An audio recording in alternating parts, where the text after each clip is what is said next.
ہمارے پاس تشریف لائے، ہماری دعوت کو قبول کیا.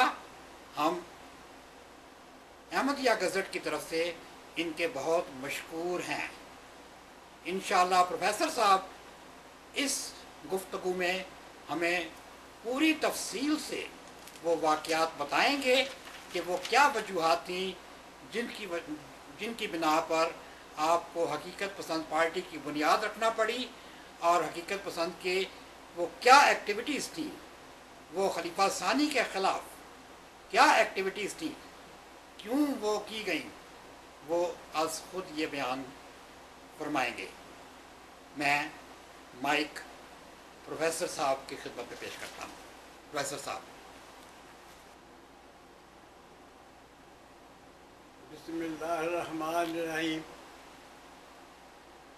سب سے پہلے میں احمدیہ گزٹ کے ممبران کا شکریہ ادا کرتا ہوں کہ انہوں نے مجھے اس فورم پر گفتگو کرنے کے لیے بلایا، اور میں اس اپنے بڑھاپے میں اور عمر رسیدگی کے باوجود ان کی دعوت کو قبول کیا، اور میں نے یہ اپنے لیے سعادت سمجھی کہ میں جماعت احمدیہ کے لوگوں کے سامنے وہ حقائق بیان کروں جس کی بنا پر 1956 میں ایک فتنہ قائم ہوا، فتنہ کا برپا کیا گیا، جس کی بنا پر ایک خلیفہ صاحب نے ساری جماعت سے اثر نو بیعت لی تھی.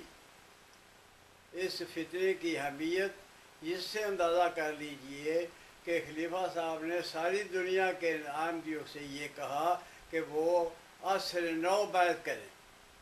اتنی سنگینی کیوں آئی اور وہ کیا وجوہات تھی جس کی بنا پر یہ بات ہوئی تھی؟ تو میں ان گزٹ کا احمدیہ کا شکریہ پھر ادا کرتا ہوں اور اپنے خیالات کا اظہار کرتا ہوں.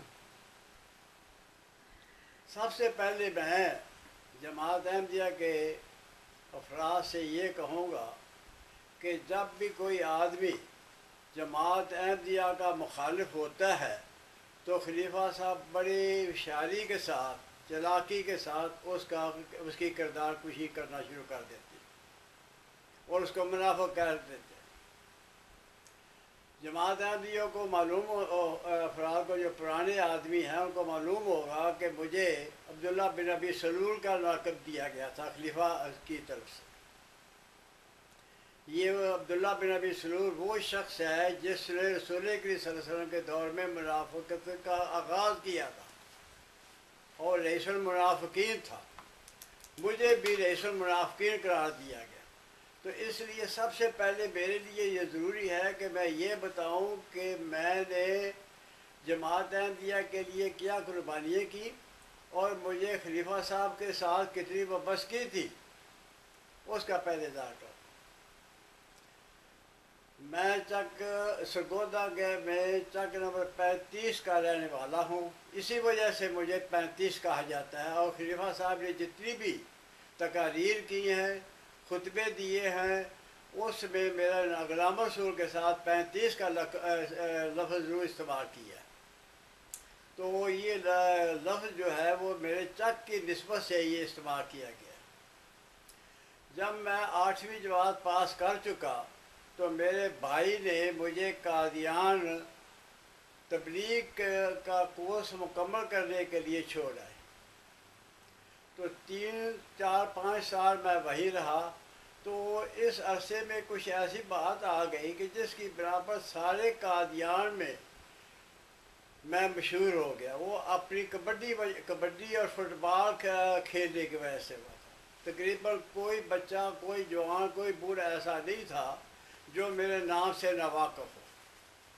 بہرحال اس کے ساتھ ساتھ میں یہ بھی عرض کر دوں کہ اگر میں کھلاڑی تھا تو اس کے جو مدرسہ احمدیہ میں ان طالب علموں میں بھی شمار ہوتا تھا جو ظہیر اور لائق ہوتے تھے. تو اس کے ضمن میں یہ بھی بات عرض کر دوں کہ ایک دفعہ مضمون نویسی کا مقابلہ ہوا